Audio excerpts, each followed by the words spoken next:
Friends எல்லாருக்கும் வணக்கம். நான் கேடிச்ச மாதிரி வீடியோ வந்து ரொம்ப லேட் ஆகிட்டே இருக்குது. அது என்ன காரணம்னா லேப்டாப் வாய்ஸ் போய் கிட்டத்தட்ட 2 மாதம் ஆயிடுச்சு. ஆனால் கவலை இல்லை, உங்களுக்கு தேவையான பொருளெல்லாம் வாங்கி வச்சு அதை லேப்டாப் ரெடி பண்ணது ஒருத்தர் வந்துட்டு இருக்காரு. அது யாருன்னு வெயிட் பண்ணி. ஹாய் ஃப்ரெண்ட்ஸ், இப்போ லினோ E41 ஒரு லேப்டாப் சர்வீஸ் வந்திருக்கு. அது இப்போ என்ன ப்ராப்ளம்னா OS கரெக்ட் ஆயிடுச்சு. அதுல இருக்க டேட்டா டெலீட் பண்ணாம எப்படி நம்ம இப்போ OS போட போறோம். இப்போ அந்த விஷயமா நான் இப்போ போயிட்டு இருக்கேன். அந்த லேப்டாப் சர்வீஸ் பண்ணதுக்கு போய் பார்க்க போறேன். வாங்க போலாம்.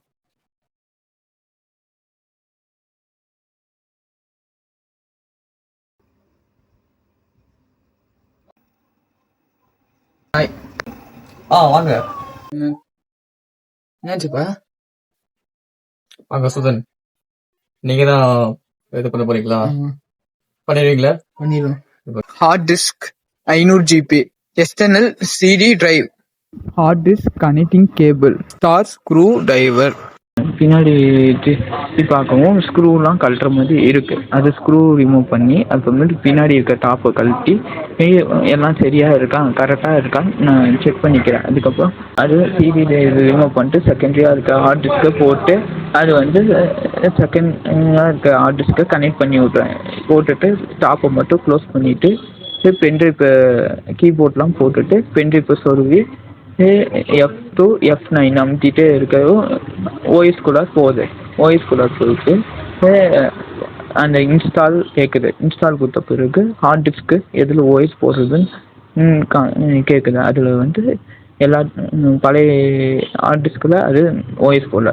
செகண்டரியாக இருக்க ஹார்ட் டிஸ்கில் இருந்தால் நான் ஓஎஸ் போட போகிறேன். அதனால் அந்த 500 GB இருக்கிறத நான் அதில் கிளிக் பண்ணி ஓஎஸ் போட்டு அது க்ரீன் கலராக ஏறிட்டு இருக்கா. அது ஏறி முடிச்சோடனே ஃபுல்லாக ஏறி முடிச்சோடனே பென்ட்ரைவ் ரீஸ்டார்ட் கேட்ட பிறகு பென்ட்ரைவ் ரிமூவ் பண்ணிடுறேன். அதுக்கப்புறம் லோடிங் ஆகிட்டே இருக்கும். லோடிங் ஆகிட்டு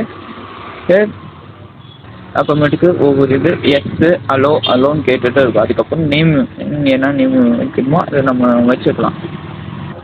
அதுக்கப்புறம் நெட்டு கனெக்ட் பண்ணக்கூடாது. நெட்டு கனெக்ட் பண்ணால் அது ரொம்ப லேட் ஆகும். ஆனால் நம்ம நெட்டு கனெக்ட் பண்ணும்போது ஃபஸ்ட்டு ஓஎஸ் போடுறது பெஸ்ட்டுன்னு நான் சொல்லுவேன். அதுக்கப்புறம் எஸ்ன்னு கேட்கும். அதுக்கப்புறம் ஓஎஸ் கூட லோடிங் ஆன பிறகு ஓஎஸ் கூட போயிடும். ஓஎஸ் வந்த பிறகு நம்மளுக்கு ஐகான் எதுவுமே இருக்காது. ஓஎஸ்லாம் எல்லாம் கரெக்டாக இருக்கா நம்ம செக் பண்ணிட்டு ஒரு தடவை 4 தடவை ரீஸ்டார்ட் ஆகிட்டு விட்டால் ஓஎஸ்லாம் எல்லாம் கரெக்டாக இருக்கான்னு செக் பண்ணிட்டு அதுக்கப்புறம் ஷட் டவுன் பண்ணிட்டு பின்னாடி நம்ம டாப் போட்டிருக்கோம் அது நம்ம ஸ்க்ரூ டிரைவர் போட்டு வச்சிடலாம். அப்புறமேட்டு லேப்டாப் ரெடி ஓஎஸ் ரெடி ஆகிடுச்சு. எந்த டேட்டாவும் நம்ம டெலீட் பண்ணாமல் நம்ம இப்படி தான் நம்ம போடுறது. சிடி டிரைவ் அது தேவையில்லை. ஃப்ரெண்ட்ஸ், நம்பவே முடியல இவருக்குள்ள இவ்வளோ திறமை இருக்குன்ட்டு. 100% சொல்கிறேன், ரெடி பண்ணிட்டு இருப்பேன். அது ஒன்றும் இல்லை ஃப்ரெண்ட்ஸ். அப்புறம் நாங்கள் பொருளெல்லாம் எங்கே வாங்கினோம் அந்த கடையோட டீட்டெயில்ஸு அப்புறம் அந்த ஓஎஸ் லிங்க்கு டிஸ்கிரிப்ஷனில் இருக்குது. அதில் செக் பண்ணி பாருங்கள். ஹாய், என் பேர் சுலைமான். இதுதான் என்னோட ஐடி. என்னோட ஐடிக்கு சப்போர்ட் பண்ணுங்க.